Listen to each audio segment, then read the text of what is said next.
haatan ku soo dhowaada barnaamijka dhaqanka iyo hiddaha iyo axmed faarax cali idaajac.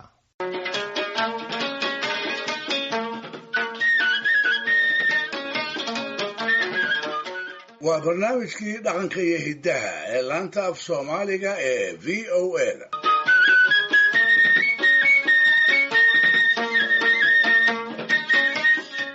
dhegaystayaal, dhibaatada dadka iyo degaanka ay ku qabata ka sokow abaartu marar badan waxay fooda isu gelisaa xubnaha qoyska reer miyiga ahi uu ka kooban yahay qaarkood. sayga iyo ooridiisa ayay murama ka dhex aroostaa, marar kalena isaga iyo inamadiisa ayay kala dishaa. biyaha iyo daaqu markay gabaabsi noqdaan ayaa waxaa isna gabaabsiya nacfigii xoolaha lagu qabay. geela, lo'da iyo ariguba way gabloolaan. weli xeryaha oo buuxa ayaa laga dhex waayaa neef weel loola galo ama inta la qasho hilbihiisa loo hawoodo. waxaa laga waayaa rati, dibi, orgi ama cokad inta magaalo loo safarsado wax jidiinka la mariyo lagu soo doorsado. dabadeedna xoolahaas qoyskii lahaabaa noqda mid hodan iyo sabool mar qura wada ah. markaas buu dulqaadkuna yaraada. sida laga fili karo xilligaas oo kale dadaal dheeraada ayay qoysaska raacatada ahi isku guubaabiyaan si ay u badbaadiyaan xoolo iyo dadba wixii ay badbaadin karaan. xilkaasina guud ahaan waa mid saaran xubnaha qoyska intooda waayeelka ah, labood iyo dhadigoodba. haddana looma wada sinee waa xil si gaara u saaran odayga reerka, oorida ama ooriyaha u dhaxa iyo carruurta kuwooda rooroon. markasta hoos loo daadego walwalka ugu weyn qofka ay abaartu ku qabataa waa odayga. isaga ayaa aalaaba howlaha intooda badan wax laga weydiiyaa. isaga ayaa xubnaha qoyska shaqooyinka u kala qaybiya. nagaansho, sahan, geedi iyo hayaanba isaga ayaa ka taliya oo tiisa ayaa lagu go'aansadaa. hase ahaatee meelmarinta xilkaas ruuxa kale ee uusan marna uga maarmini waa oorida oo la'aanteed aan reerku sina u dhaqmi karin. barbarkeeda haddii ay ka leecdo waa ba iyo hoog iyo qoyskaas oo cimilada u nuglaada dabadeedna ku baaba'a. taas iyada ah si aan dhab ugu garannana waxaa habboon inaan xusuusanno hawraartii soomaaliyeed ee ahayd ninka iyo jiilaalka waa u dagaal, hadbana kii ay ooridu u heeliso ayaa adkaada.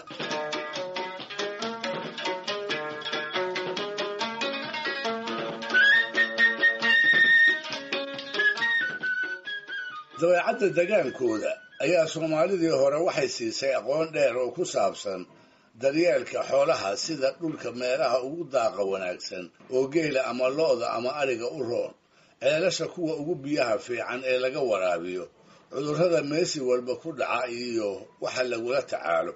sidoo kale waxay yaqiineen dabeecadaha jaadadka xooluhu ay kala leeyihiin kuna kala gedisan yihiin. sidaa darteed waxay u daymo yeelan jireen xagga taranka bilaha sannada kuwa ugu habboon ee ay tahay iduhu inay rimaan ama ay dhalaan.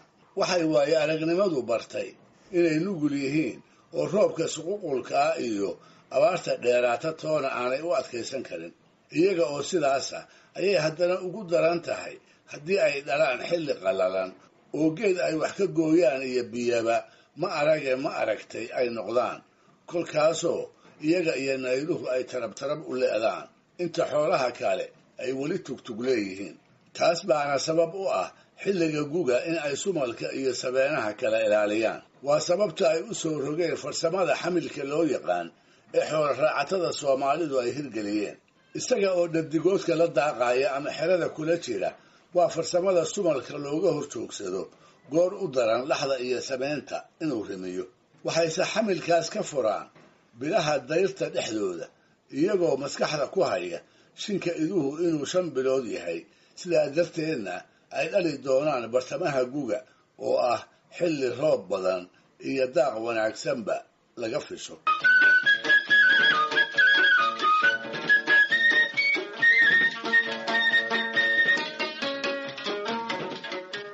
waa tahay sheekadan oo ka dhacday agagaarka magaalada Berbera waxay ku aadan tahay dabayaaqadii qarnigii 19aad hilaada 1880 iyada oo abaari ay geyiga farakulul ku hayso ayay idihii u dhaleen qoys reer miyi ah.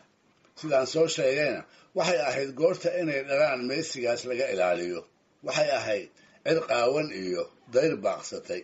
dabadeedna siday maalinba laxi uga bakhtiyaysay baraarkiina tarab tarab uga le'anayay ayuu subaxdii dambe qoyskii xero maran ka soo agtoosa, xero aan neef madax madoobi ka muuqan. maalintaas bay afadii reerku dhab u calaacashay. waxay u oyday ilihii dabar go'ay ee badankooda ay iyadu hooyooyinkood ka soo jiiday. markaas bay odagii isku rogtay, ciilkii iyo cadhadii hayse bay kula dhacday. waxay ku eedaysay inuu isagu ilihii isku laday, inuu gugii hore sumalka ku sii daayey halkii ay ahayd inuu kala xayiro oo wananka qooqay uu xamilka u geejiyo. hase ahaatee odagii reerku canaantaas ma garowsan. wuxuu u qaatay gardarro aan geed loogu soo gaban. markaas buu gabyaabuu ahaaye wuxuu yeelay maantaas oo kale wixii maansayahanku yeeli jiray. wuxuu mariyey tix uu ku garnaqsaday eedda ay ooridiisu u haysatana uu isaga dalfiyey. laba doodood oo uu eeddaas isaga daafacayo ayuu gabayga ku soo qaaday. doodda hore wuxuu ku diidayaa haaraanka aan sababta iyo dhammaadka toona lahayn ee waagii baryaba ay afadiisu la dul taagan tahay. dabadeedna wuxuu ka codsanayaa inay canaanta badan ka dayso, maxaa yeelay siduu isu arko waa nin danaha reerka kol walba u tafaxaydan, nin la mid ah awr hayina oo agab iyo wixii kaloo la saaraba la gurguurta. kaas oo kalena aayar baa la hor kacaaye xadhigga laguma soo jiido, ileen qaalin la laylyaaya ma ahe. markaas buu u sheegayaa cabashadeedu inaysan gar ahayn, taasoo uu u soo daliishaday anfaca hilibka iyo caanahaba leh ee ay iyadu haysato, halka ummadda badankeedu ay abaartan diiratada ah la liidato. waxaa gabaygiisaas ka mid ahaa: naahoy habeen iyo dharaar hadalka guudkayga halkaan meesha qaban, xaajadaad igu huruufayso hayin awra lama layli karo oo haama kuu sida wax hoggaanka lagu soo dhuftaa haarufnaha qaalin. halka saaxil hoosada berbera yaad ka hedqataa dhay hadwis baad aroortii cuntaa ood habaqsataa heene waan kugu hallaabay maxaad hibatayoo weyde.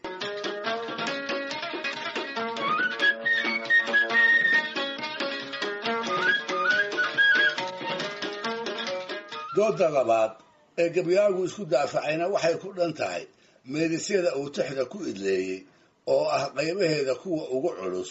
marahaygana waa qaybta inta halqabsiga laga dhigtay gabayga intiisii badnayd ay ku badbaaday.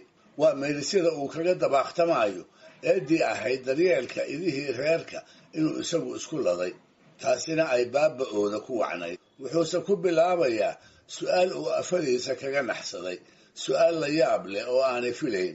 wuxuu weydiiyey: ina hebelay waadigan ilaha inaga dabar go'ay ii haystee koran iyo baarqabba duunyada aynu dhaqanno awrtii ugu xooga badnayd haddii ay abaartani ka adkaatay oo bakhtigeedii tubaha laga mari waayey, bal waa yaabe yaad iyadana ku eedayn, ma anigaa awrtaasna sumalla ku sii daayey. ugu dambaystana afadiisa iyo dumarradii kale ee qaraabada ahaaba wuxuu gabyaagu xusuusinayaa ilaha loo haysto hagarli'idii uu weligiiba ku dhaqi jiray iyo wixii kob caleen leh intuu ugu sahan tegey uu xeryaha uga dhigay. maantana siday la tahay waxa dhacay abaarta ayaa u eedoone waa gardarro in isaga lagu hiifo. wuxuu ku soo gebagabeeyey haddii awriyo waadi lagu ogaa heerye inuu qaado, asagoo wada habsaday hilimadii lagu hayaamayey oo uu so iyo hilibba gabay kaanayaa u hayey. waataan horseedka ugu tegey hilinkii dheeraaye, waataan hortoogoo ku furay hogob caleen weyne, waataan xeryaha u hirgisoo heer ma aan dhigine, waataan hurdaye maanigaa heensatada keenay, muxuu dumarku ii hiifayaa hagarta maanaa leh.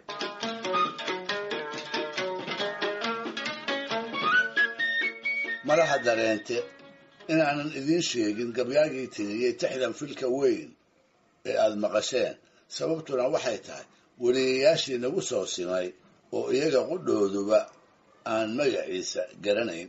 dhegaystayaal, barnaamijkii dhaqanka iyo hidduhu maanta halkaa ha inoo jooga. waa inoo toddobaadka soo aadan iyo ku kale hadduu eebbo idmo. mahadsanid axmed faarax cali idaajaah ayuu ahaa uu soo jeedinayay barnaamijka dhaqanka iyo hiddaha.